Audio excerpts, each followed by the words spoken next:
So how old is Naloxone Narcan? Well, I know it's been around for years. It's been in EMS systems that's used to reverse the effects of opioids on the body.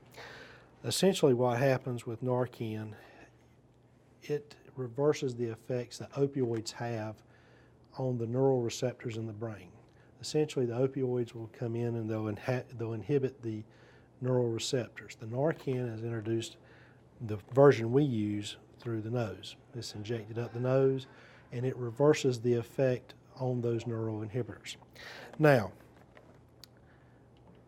we give the Narcan when we come up and we find someone who has apparently overdosed. We look for obvious signs of depression as far as depressed respiratory system, decreased respirations, lack of breathing altogether.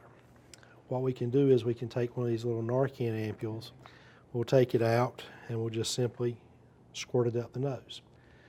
We'll wait a few minutes, and if we have to, we have a second dose that we can give, and generally that reverses the effect of the overdose on the body. Have you seen there's enough power? If I'm not breathing and you spray that in my nose because I've OD'd, does it travel to the brain independently of me? It's immediately absorbed into the body, and it's a very quick acting effect. Generally within 8 minutes you're going to start seeing some type of effects of the reversal on the body.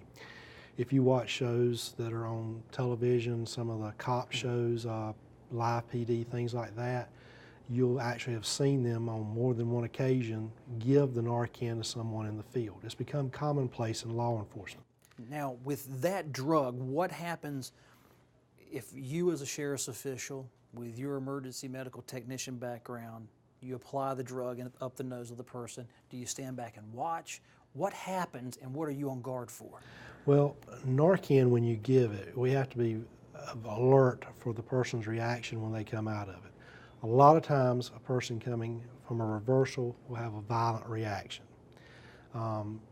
Take an example. You're completely unresponsive. You wake up at 3 o'clock in the morning and all of a sudden you wake up and there's 5 people standing around you. The reaction that you would have to that, countered by the fact you've already been on drugs. So the surprise, the taking away the high, the person is combative.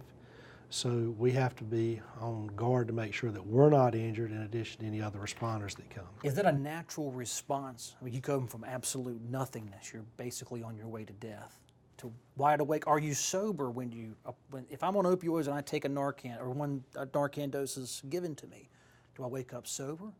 Or do I just wake up and there you are staring at me and who are you? Essentially you wake up and I'm staring at you and it's thrown you into an essential sense of shock. But like I said, it's reversed the effect on the respiratory system, depressing the respiratory system. It's allowed your body to recuperate and you come back and you're able to live another day and tell a story. Are your deputies ready for this now? Trained? And it sounds like an ambulance should give you that, or a doctor, or the ER. Ambulances do carry this, but here's the problem. North Carolina operates under EMS protocols through the Office of Emergency Medical Services. One of the standing protocols on a lot of overdose cases or unknown medical emergency cases is that law enforcement has to be on the scene first and they have to secure the scene, which means that you're going to have a law enforcement officer and an ambulance responding to a medical emergency. The officer's going to go in, secure the scene, make sure everything's okay before that EMS crew is going to come in. So in your downtime, if the officer's got this, they can go ahead and provide that. You're decreasing your response time and you're increasing your chance of survival. The other avenue in here is in North Carolina, you have a lot of rural area. Sampson County alone has over 960 square miles. You may have 5 ambulances on duty in Sampson County. In the county. Some cities have 5 at one station. And that's the benefit of an urban area versus a rural area. The resources are scattered, so therefore you have to start looking at other responders such as your law enforcement, fire medics, and even civilians who take it upon themselves to get things such as Narcan. And if I'm using, I would think the last person I'd want to see first on a call would be a deputy or a police officer. But in fact, you could save my life. Exactly. until medical professionals arrive on the scene. That's right. How about and that? If I'm giving this to you, you're not in any condition to argue with me to start with.